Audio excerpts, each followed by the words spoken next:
The massive alien ship appeared above Luna Station without warning. Its dark metal surface gleamed with strange symbols that hurt human eyes to look at directly. The ship was 10 times larger than anything humans had ever built, shaped like a twisted spear pointing at Earth's heart.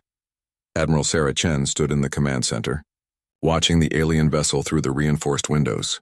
Her coffee had gone cold an hour ago, but she did not move to get a fresh cup. Around her, technicians worked quietly at their stations, checking weapons and shields that everyone knew would be useless against such a massive ship. The communication array crackled to life. A voice spoke in perfect English, though the accent was strange and musical. "Greetings, primitive humans.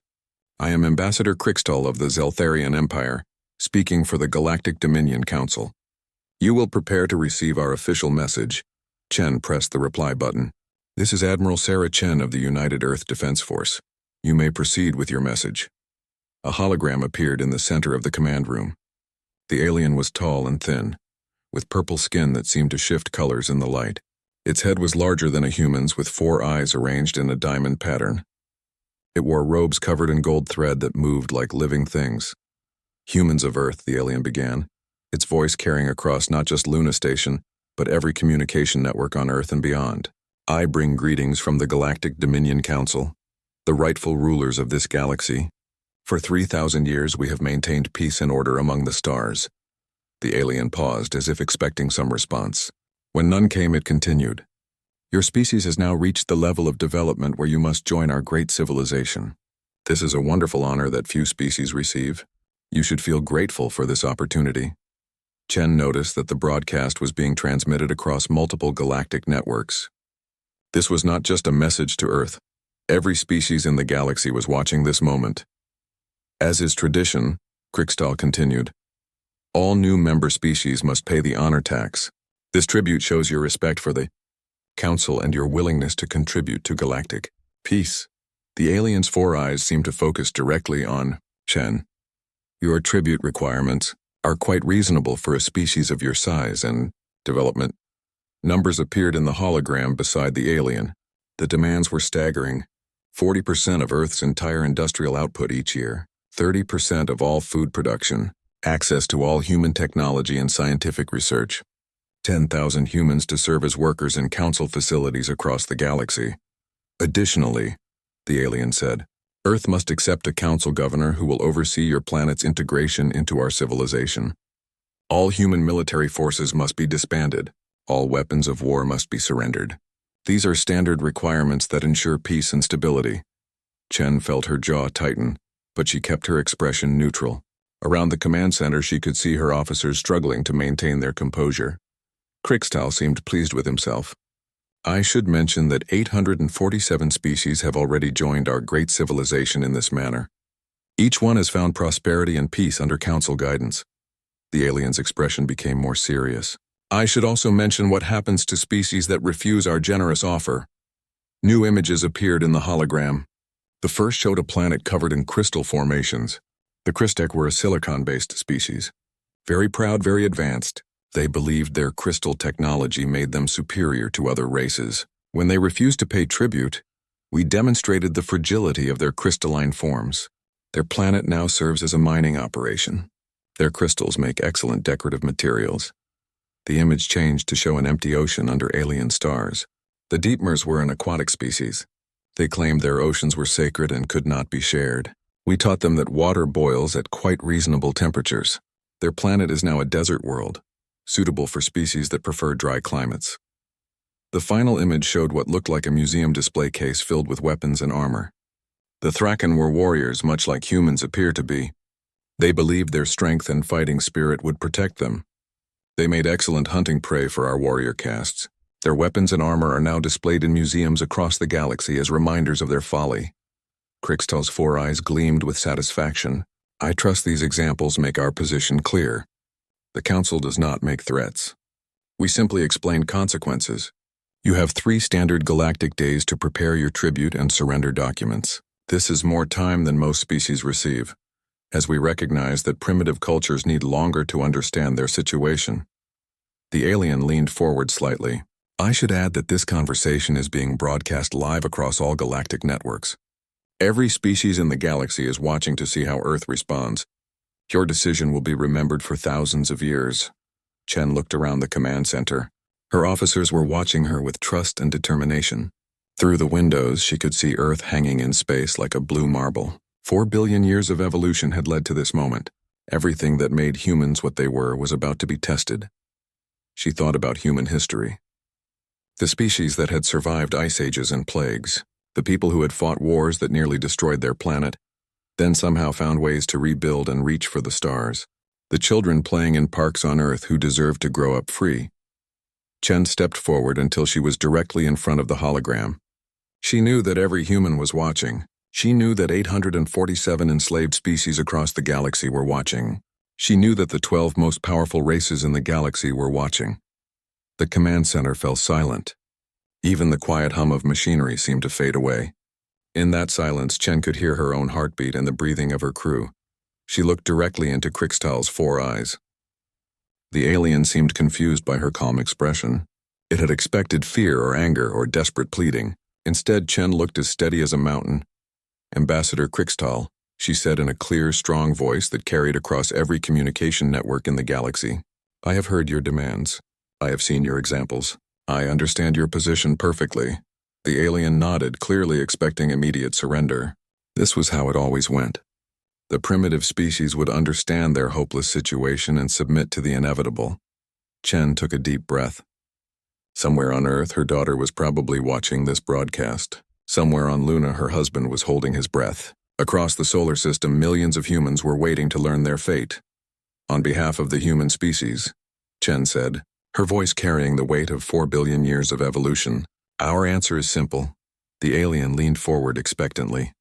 Chen looked directly into the camera that was broadcasting to the entire galaxy. Every enslaved species, every council member, every creature that lived under the shadow of the Dominion. Her voice was steady and clear when she spoke the single word that would change everything. "No." The word hung in space like a physical thing. Across the galaxy, billions of creatures stopped what they were doing and stared at their communication devices.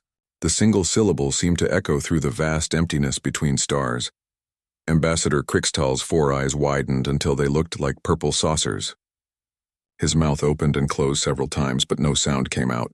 For the first time in his 300-year career as a council diplomat, he had heard something that his brain could not process. I beg your pardon?" He finally managed to say. Admiral Chen had not moved. She stood with her hands clasped behind her back, looking as calm as if she had just ordered coffee. "I said no, Ambassador. Earth declines your offer. On the Council's capital world of Hegemony Prime, 12 of the most powerful beings in the galaxy sat around a table made from compressed stellar matter. For several seconds, none of them moved or spoke. Hive Queen Zaxth was the first to break the silence. Her insectoid body began clicking and chittering rapidly, a sound that in her species indicated extreme agitation. "This is impossible," she said through her translator device. "No species refuses the tribute demand. It has never happened." The luminary representative flickered between several different colors of light, each one expressing a different emotion, blues of confusion mixed with reds of anger and whites of disbelief. "Perhaps they do not understand," it suggested in its musical voice. "Their translation systems might be primitive." Prime Minister Gyloth of the Gastropod Empire oozed several inches across the floor, leaving a trail of glistening slime that indicated stress. His massive slug-like body trembled as he spoke. "They understand perfectly." I watched the human female's face. She knew exactly what she was saying. General Tholgax of the Ceridian Empire slammed his clawed fist on the table, causing small cracks to appear in the stellar matter. His reptilian features twisted with rage. "Then they will learn why no one says no to the Council. I will take the Kriegsheer Armada to their system and turn their planet into molten rock." "Wait," said Elder Vorth of the Ancient Collective. The old being had lived for over 2,000 years and had seen the rise of the Council from its earliest days. "Something is wrong here. No species achieves interstellar travel without understanding basic survival instincts. They must know what refusing means." Meanwhile, across the galaxy, enslaved species huddled around hidden communication devices, passing the word from planet to planet. On the mining world of Kepler 442b, a Thrixian worker named Growl stopped his drilling equipment and looked up at the cave ceiling. "Did you hear that?" he whispered to his fellow miners. Hear what? Asked another Thrixian, but even as he spoke he was lowering his tools. Someone said no. The word spread through the mine like fire through dry grass. Within hours, every enslaved being on the planet had heard about the humans and their impossible response to the Council's demand. On Titan 7, in the agricultural domes, Floraxian farmers paused in their endless harvesting. Their plant-like bodies swayed in the artificial wind as they shared the news through chemical signals that their overseers could not detect. A species called humans, the message said. They refused tribute. They said no. One young Floraxian, barely past her first blooming, raised her head toward the dome ceiling. What does no mean? She asked. The older farmers looked at each other. It had been so long since any of them had used that word that they had almost forgotten it existed. Back on Luna Station, Admiral Chen was issuing orders with military precision. Colonel Martinez, I want all defensive systems online within the hour. Captain Singh, begin evacuation procedures for non-essential personnel. Dr. Yamamoto, make sure all research data is backed up to the outer system facilities. Her officers moved quickly to carry out their orders. None of them questioned the Admiral's decisions. They had all known this moment would come eventually. Admiral, said her communications officer, we're receiving messages from across Earth. Government leaders, military commanders, civilian populations, they all want to know if we're really going to fight. Chen looked at the tactical display showing Earth's position in the solar system. Tell them yes, Lieutenant. We're going to fight. On Earth, the response to the Admiral's declaration was unlike anything in human history. Instead of panic, there was a strange sense of relief. Humans had spent 2 centuries wondering when this moment would arrive. Now that it was here, they could finally stop wondering and start acting. In New York, the UN General Assembly held an emergency session. For the first time in decades, every single member voted the same way. The resolution was simple. Earth would not surrender. In Beijing, military factories that had been idle for years suddenly roared back to life. Workers who had been building peaceful spacecraft began assembling weapons instead. In Moscow, silos that had held nuclear missiles since the early space age were opened for the first time in a century. The weapons inside were far more advanced than the primitive bombs that had once threatened to destroy humanity. In London, scientists who had been working on theoretical physics projects suddenly found their research classified at the highest levels. Experiments that had seemed like academic curiosities were now potential weapons of war. But it was not just the major powers that responded. On every continent, in every nation, humans began preparing for something their species had never faced before. A war for survival against an entire galaxy. Ambassador Krixtal was still trying to understand what had happened. Admiral Chen, he said, his voice higher than before, I do not think you appreciate the seriousness of your situation. The Council has never been refused.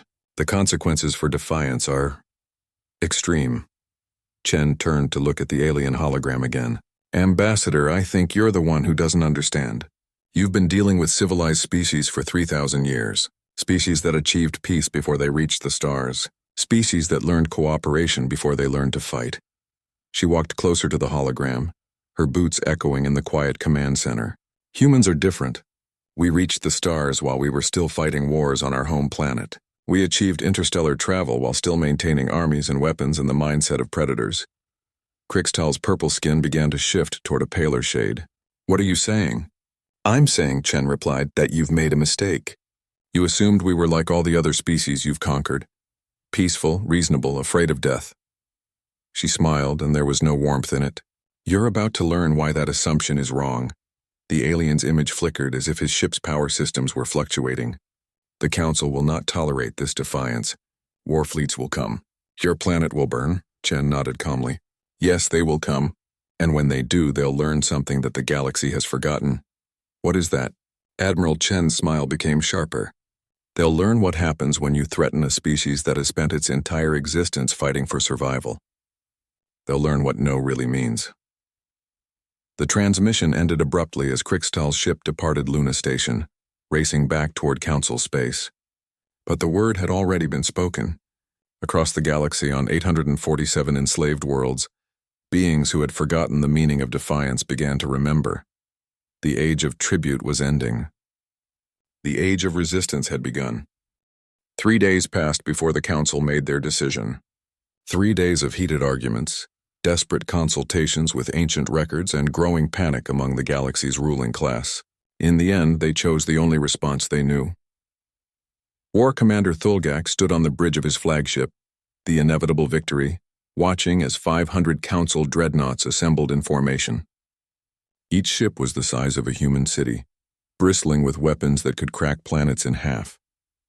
The Kriegsheer Armada had never faced serious resistance in its 1,000-year history.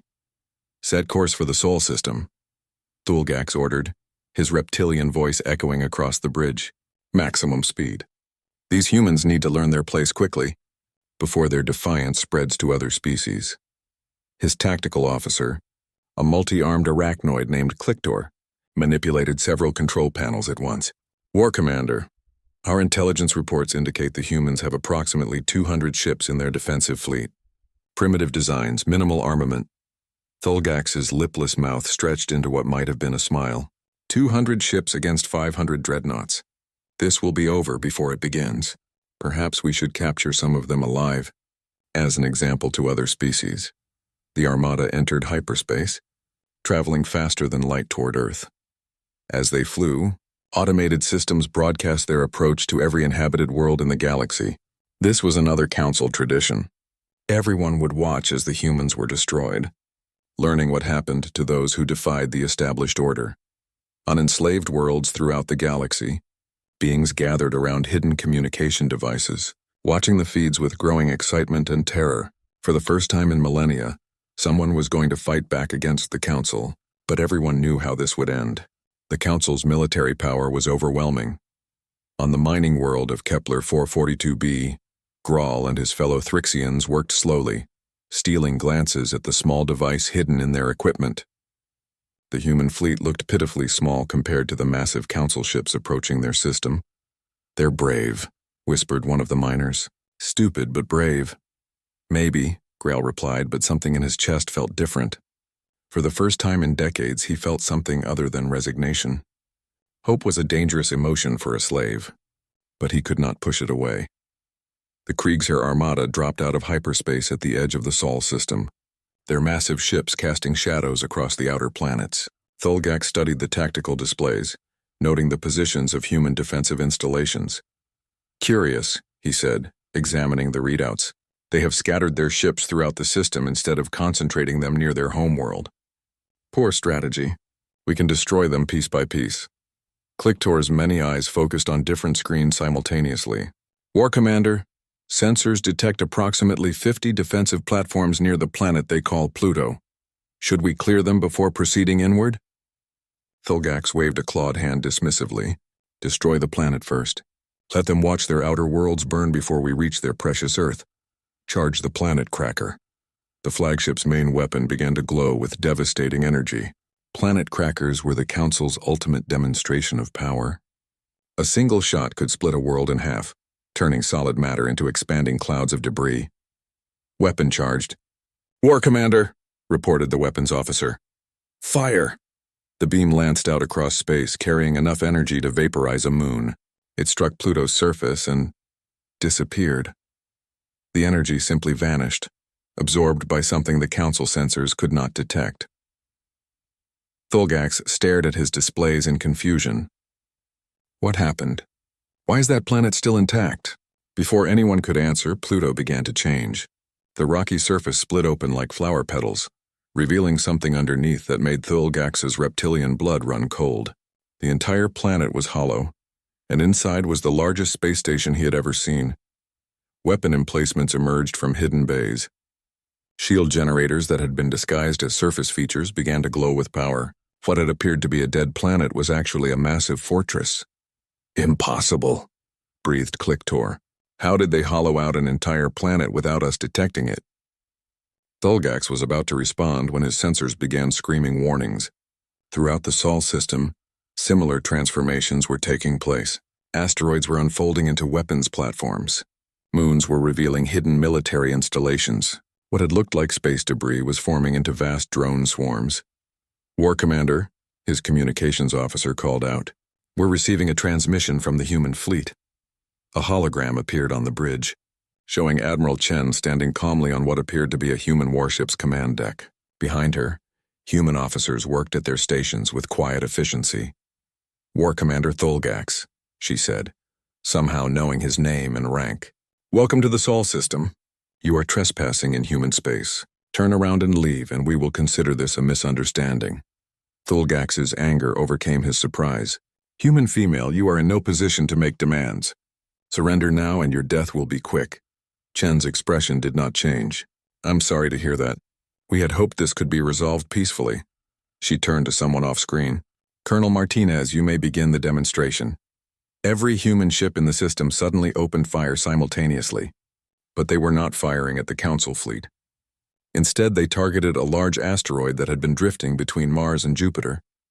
The concentrated firepower struck the asteroid and completely vaporized it in seconds. "That asteroid," Chen explained calmly, "was roughly the same size as one of your dreadnoughts. We wanted you to understand what you're facing before this goes any further." Thulgax studied his tactical displays with growing unease. The firepower required to vaporize an asteroid that size should have been impossible for such primitive ships. "Your weapons are more advanced than our intelligence indicated," he admitted. "Our weapons are the least of your problems," Chen replied. "War Commander, your species and the others on the Council have spent thousands of years in peace. You've forgotten what war actually means. You've been fighting civilians and slaves for so long that you've forgotten how to fight soldiers." She gestured to the tactical display behind her, which showed the positions of both fleets. "You have superior numbers and firepower. Under normal circumstances, that would guarantee victory. But these are not normal circumstances. What do you mean?" Thulgax demanded. Chen's smile was sharp and cold. "I mean that humans are the first species to reach the stars while still actively fighting wars. We achieved interstellar travel while maintaining standing armies, nuclear arsenals, and the psychological conditioning of apex predators. We are not a peaceful civilization that learned to build spaceships. We are a warrior species that happened to invent faster-than-light travel." Thulgax felt a chill run down his spine. In all his years of conquest, he had never faced an enemy that spoke of war with such casual confidence. "You still don't understand," Chen continued. "Let me explain it simply. Your 500 ships represent the majority of the Council's military power. Losing them would be a disaster for your empire. Our 200 ships represent less than 10% of Earth's defensive capability. Losing them would be unfortunate." The human admiral leaned forward slightly. "We are not trying to win a glorious victory, War Commander. We are trying to send a message, and sometimes the best way to send a message is to let your enemies destroy themselves against your defenses." Thulgax's tactical officer looked up from his displays with confusion and growing fear. "War Commander, our deep scans are detecting massive energy sources throughout this system.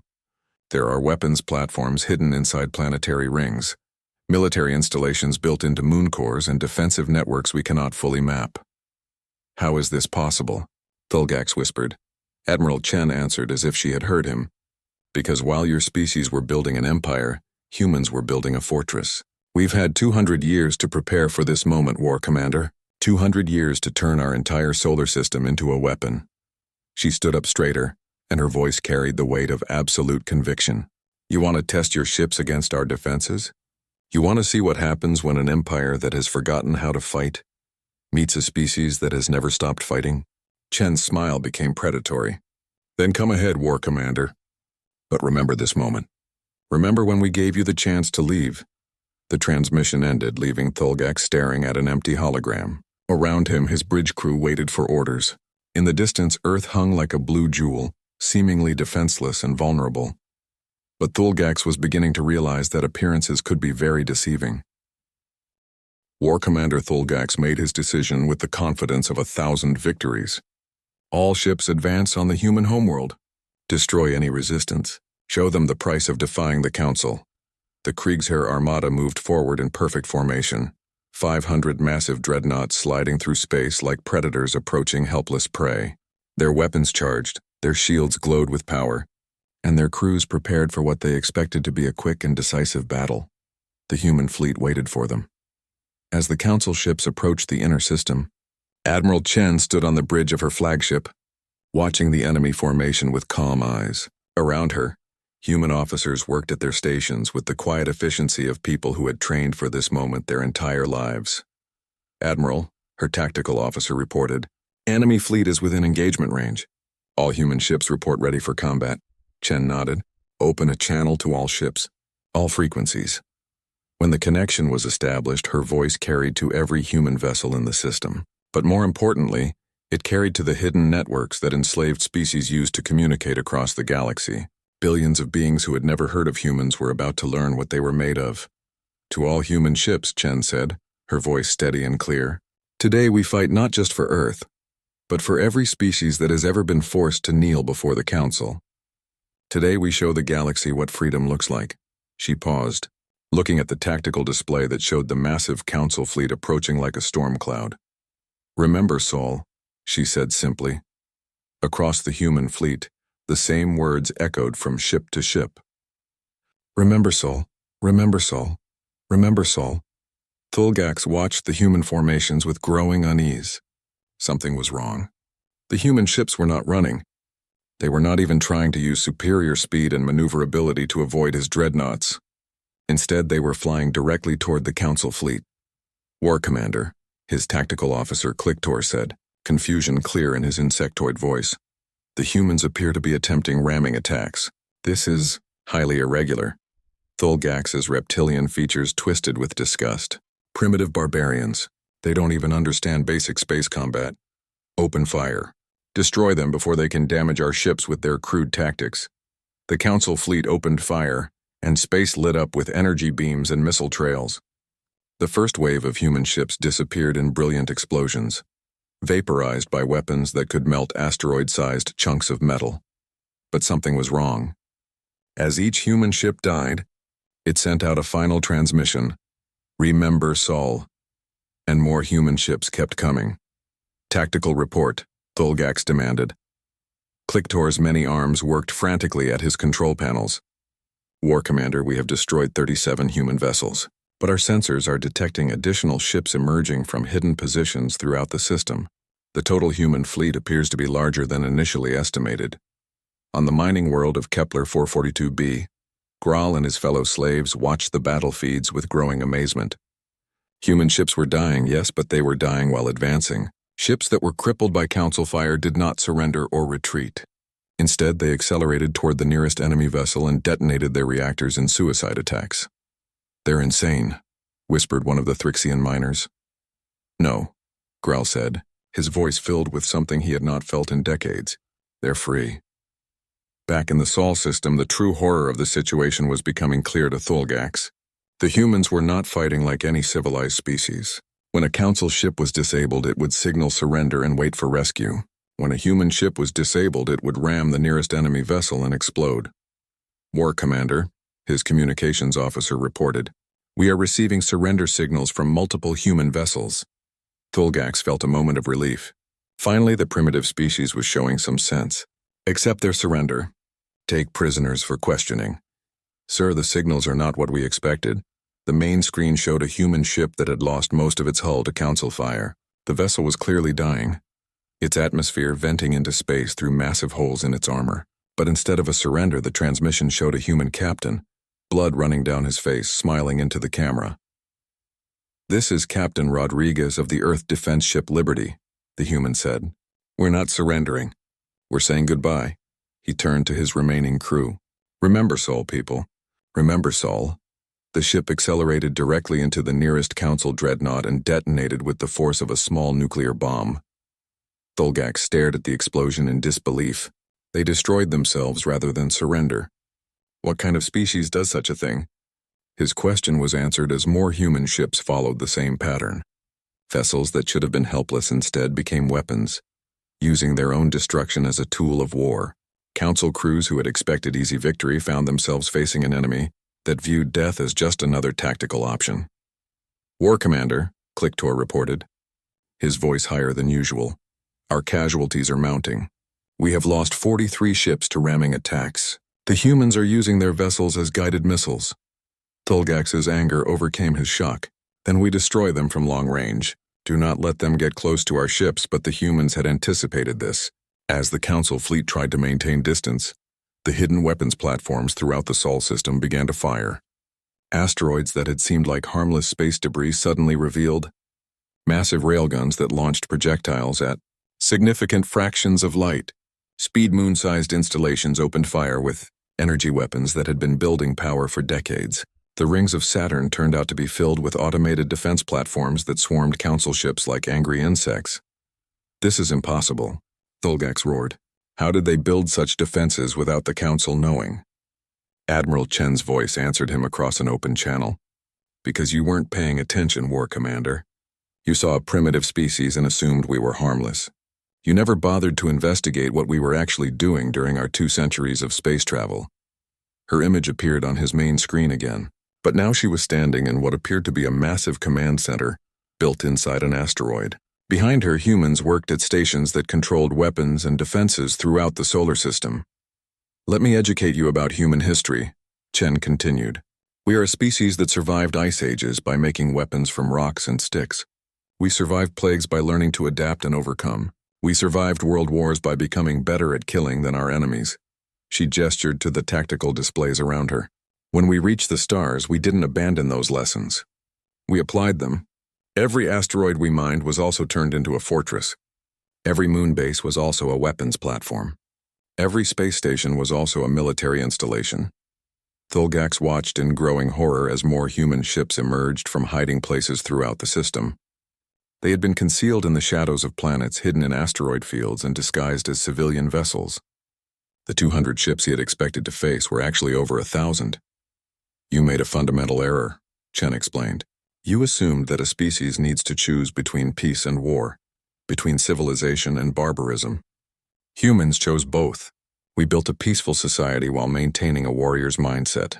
We created art and music and literature while never forgetting how to fight.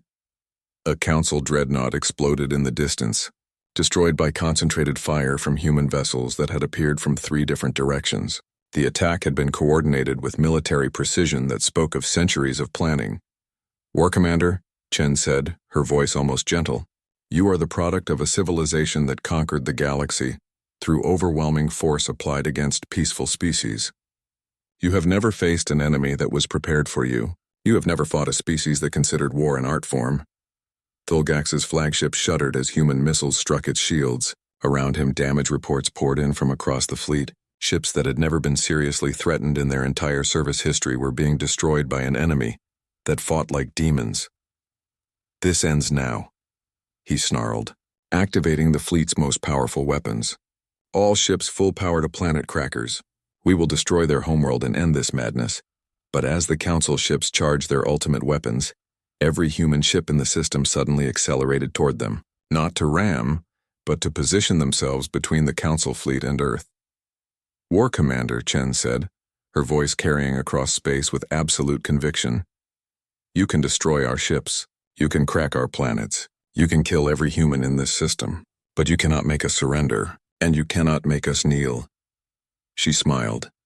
And in that smile was 4 billion years of evolution, 200,000 years of human survival, and 10,000 years of human warfare. You want Earth? She asked. Then come and take it. The human fleet opened fire with everything they had, and space became a battlefield unlike anything the galaxy had ever seen. The Battle of Sol lasted 18 hours. When it ended, space around Earth was filled with the debris of 500 Council dreadnoughts. Not a single ship from the Kriegsheer Armada survived to report back to the Council. The silence from the Sol system was more terrifying than any battle report could have been. War Commander Thulgax spent his final moments watching human ships close in around his burning flagship. His crew was dead, his weapons were destroyed, and his shields had failed. In the end, he understood something that the Council had forgotten during their 3,000 years of easy conquest. There was a difference between ruling through fear and ruling through strength. Fear could make people obey, but strength could make them fight back. The humans had both. On the bridge of her damaged flagship, Admiral Chen looked out at the wreckage of the Council fleet. Around her, exhausted human officers began the process of rescue and recovery. They had won, but the victory had cost them nearly half their ships and thousands of lives. Admiral, her communications officer reported, we're receiving transmissions from across the galaxy. Every enslaved species is asking the same question. Chen nodded. She had expected this. What are they asking? They want to know how to say no. On Kepler 442b, Graal stood in the mine shaft where he had worked for 20 years. But for the first time in 2 decades, he was not working. None of the Thrixians were. They had put down their tools and were looking up at the tunnel entrance. The humans won, he said to his fellow miners. They actually won. An older Thrixian, his crystalline features scarred from years of hard labor, shook his head in amazement. I never thought I would live to see the day when someone defeated the Council in open battle. Graal picked up his mining laser and looked at it with new eyes. You know, he said thoughtfully, this tool could be used for other things besides mining. Within hours, similar conversations were happening on enslaved worlds throughout the galaxy. The Floraxian farmers on Titan 7 stopped harvesting crops for their council overseers and began planning something their species had not attempted in centuries. Revolution.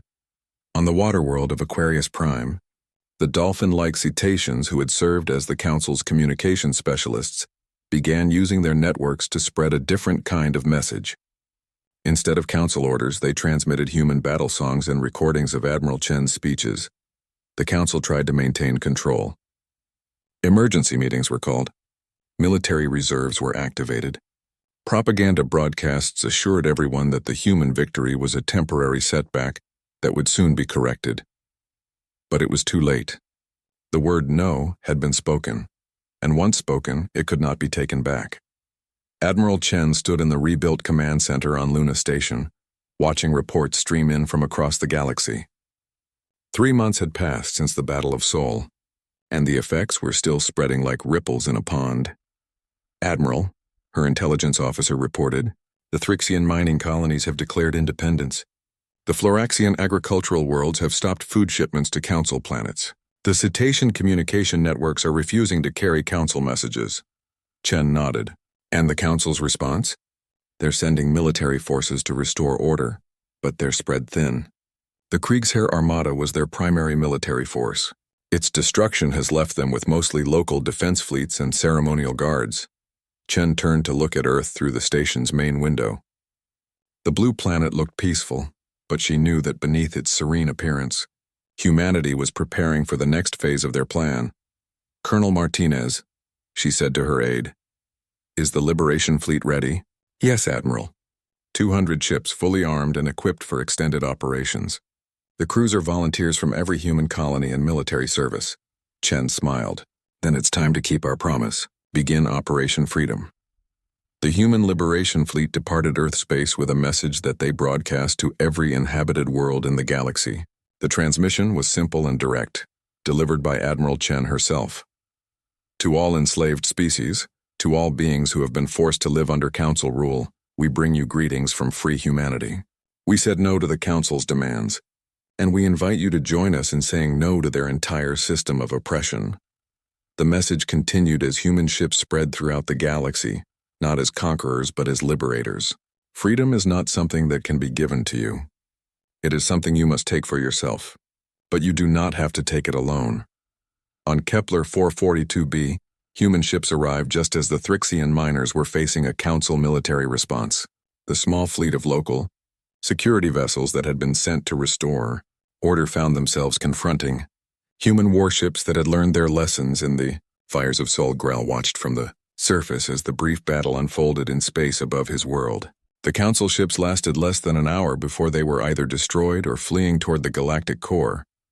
Welcome to freedom, the human ship captain said in a transmission to the planet's surface. What do you want to do with it? The answer came not just from Kepler 442b, but from hundreds of worlds across the galaxy. Species that had been enslaved for millennia began reclaiming their heritage, their culture, and their right to self-determination. The Council's response was predictable and desperate.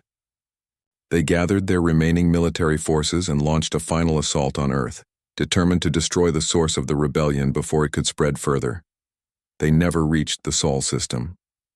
Human fleets met them at the edge of Council space, supported by ships from dozens of newly liberated species. The final battle of the Council War was fought not around Earth, but around Hegemony Prime itself. When the shooting stopped, the Galactic Dominion Council had ceased to exist. Their capital world was occupied by a joint force of humans and freed species. Their fleets were destroyed or captured. Their leaders were in custody or exile, But the humans did not replace the council with their own empire. Instead, they called for something the galaxy had never seen: a democratic assembly where every species had an equal voice. Admiral Chen stood before the first meeting of the Galactic Assembly of Free Worlds, looking out at representatives from over 400 species. Some were former council members who had renounced their old ways. Others were newly liberated slaves who still bore the scars of their oppression. 6 months ago, she began, the council demanded tribute from humanity. They expected us to submit, as 847 other species had done before us. They did not understand that submission is a choice, not an inevitability. She paused, looking around the vast chamber. Today we gather not as rulers and subjects, but as equals.